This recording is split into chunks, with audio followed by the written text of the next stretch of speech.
ഇപ്പോ എന്താ യാത്ര മരണത്തിലേക്കാണോ? മരണത്തെപ്പറ്റി ചിന്തിക്കുക. കുറെ വയസ്സന്മാരുടെ ചിന്ത ഇതാ. യഥാർത്ഥത്തിൽ വൃദ്ധൻ എന്ന വാക്കിന്റെ അർത്ഥം ഇനി നിങ്ങൾ പഠിക്കണം. വൃദ്ധൻ എന്ന് പറയുന്നത് വയോവൃദ്ധനല്ല, പഞ്ചമഹാവൃദ്ധന്മാരുണ്ട്. 5 തരത്തിൽ വൃദ്ധന്മാരുണ്ട്. 1 ധനവൃദ്ധൻ, പണമുണ്ടാക്കിയവൻ. 2 കുലവൃദ്ധൻ, മക്കളും മക്കളുമായിട്ട് ഒരുപാട് ആളുകളെ ഉണ്ടാക്കിയവൻ. 3 വിദ്യാവൃദ്ധൻ, ഒരുപാട് പഠിച്ചവൻ. 4 ജ്ഞാനവൃദ്ധൻ, പഠിച്ചുകൊണ്ട് മാത്രം കാര്യമില്ല, ആ പഠിച്ചതിൽ നിന്ന് പുതിയതുണ്ടാക്കിയെടുക്കാൻ പറ്റുന്നവൻ, അതാണ് ജ്ഞാനവൃദ്ധൻ. 5ാമത്തത് വയോവൃദ്ധൻ.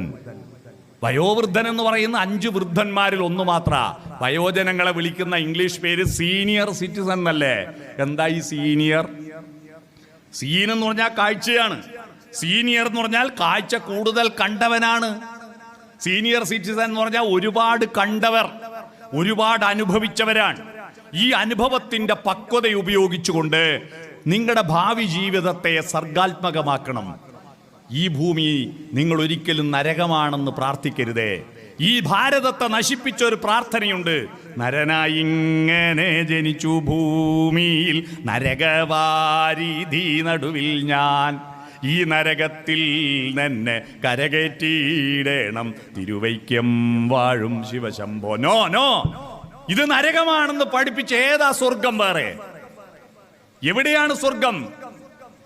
അല്ലേ? പനിനീരു വിരിയുന്ന പറുദീസ നൽകി പാരിൽ മനുഷ്യനായി ദൈവം. കേട്ടിട്ടുണ്ടോ? ഇന്ന് ക്രിസ്തുമസാൻ. നീ എൻ്റെ പ്രാർത്ഥന കേട്ടു, നീ എൻ്റെ മാനസം കണ്ടു, ഹൃദയത്തിനൽ താരയിൽ. ഈ മനുഷ്യൻ ഈ ഭൂമിയിൽ വന്നതെന്തിനാ? ഈ സ്വർഗത്തെ കാണാനാ. അതുകൊണ്ട് സ്വർഗത്ത് നിന്ന് അങ്ങ് കെട്ടിയെടുക്കണമേ എന്നല്ല യേശു ക്രിസ്തു പ്രാർത്ഥിച്ചത്, നിന്റെ രാജ്യം ഇങ്ങോട്ട് വരേണമേന്നാ. ഇത് നരകമല്ല. ഈ നിത്യഹരിതയാം ഭൂമിയിലല്ലാതെ മാനസ സരസുകളുണ്ടോ? ചന്ദ്രികയുണ്ടോ? സ്വപ്നങ്ങളുണ്ടോ? സ്വർണ്ണമരാളങ്ങളുണ്ടോ? ഉണ്ടോ?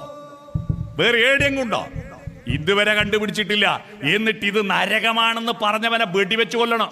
അതുകൊണ്ട് ഈ ഭൂമി ഇന്ന് കെട്ടിയെടുക്കണേന്നല്ല. ഈ മനോഹര തീരത്ത് തരുമോ ഇനിയൊരു ജന്മം കൂടി, എനിക്കിനിയൊരു ജന്മം കൂടി എന്ന്